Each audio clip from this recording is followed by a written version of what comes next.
মৃত ব্যক্তির জন্য 9টি কাজ করতে কখনোই ভুলবেন না। 1. দোয়া করা। দোয়া মৃত মানুষের জন্য খুবই উপকারী আমল। দোয়া মৃত মানুষের মুক্তি ও মর্যাদা প্রাপ্তির সুযোগ সৃষ্টি করে। জীবিতদের উপর দায়িত্ব হল মৃত ব্যক্তির মাগফিরাতের জন্য দোয়া করা। দোয়াকে হাদিসে ইবাদত বলা হয়েছে। 2. সাদকা বা দান। বাবা মায়ের জন্য সন্তানদের দান বা সাদকা করা খুবই সওয়াবের কাজ। দানের সওয়াব আল্লাহ তাআলা তাদের আমল নামায় যুক্ত করে দেন। সাদকাকারী নিজেও এর সওয়াব লাভ করেন।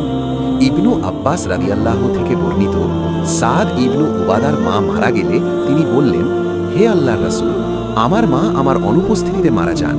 আমি যদি তার পক্ষ থেকে কিছু সাদকা করি তাহলে কি তার কোনো উপকারে আসবে? তিনি বললেন, হ্যাঁ। সাদ রাদিয়াল্লাহু বললেন, তাহলে আমি আপনাকে সাক্ষী করছি আমার মিখরাফ নামক বাগানটি তার জন্য সাদকা করলাম। বুখারী 2756। 3. ওসিয়ত পালন করা। ওসিয়ত হলো কোনো ব্যক্তির মৃত্যুর পর কোনো কিছু করার নির্দেশনা প্রদান।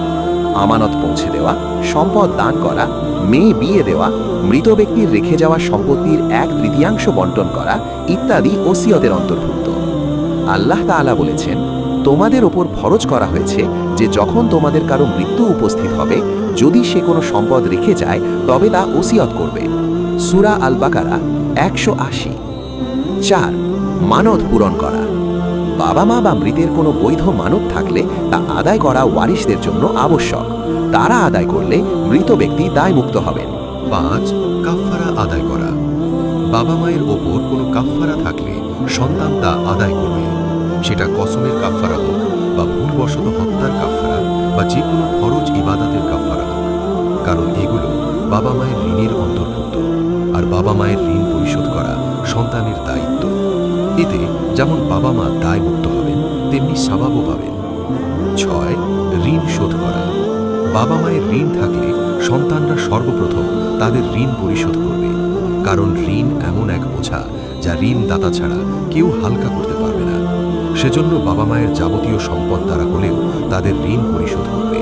সামর্থ্য না থাকলে ঋণদাতার কাছ থেকে মাফ করিয়ে নেবে। মাফ না করলে ধনী ব্যক্তিদের সহযোগিতা নিয়ে হলেও তা পরিশোধ করার চেষ্টা করবে, কারণ ঋণ মাফ হবে না। রাসূল সাল্লাল্লাহু আলাইহি ওয়াসাল্লাম বলেছেন, মুমিন ব্যক্তির রূহ তার ঋণের কারণে ঝুলন্ত অবস্থায় থাকে যতক্ষণ না তা পরিশোধ করা হয়। ইবনে মাজাহ 24:13। 7. সিয়াম আদায় করা। মৃত ব্যক্তি ফরজ সিয়াম বাকি থাকলে তা আদায় করা বা ফিদিয়া প্রদান করা ওয়ারিসদের জন্য আবশ্যক।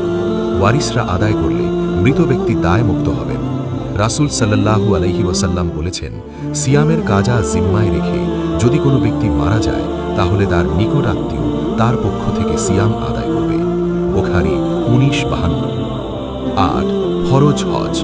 সামর্থ্যবান মৃত ব্যক্তি ফরজ হজ আদায় না করে থাকলে তা আদায় করা ওয়ারিসদের জন্য আবশ্যক। ওয়ারিসরা আদায় করলে মৃত ব্যক্তি দায়মুক্ত হবেন। 9. কবর জিয়ারাত। মৃত মানুষের জন্য কবর জিয়ারাত করা যায়। রাসূল সাল্লাল্লাহু আলাইহি ওয়াসাল্লাম নিজে বাকি আল গারগাদ কবরস্থানে গিয়ে কবর জিয়ারাত করেছেন, তাই আমরাও জিয়ারাত করব। মুসলিম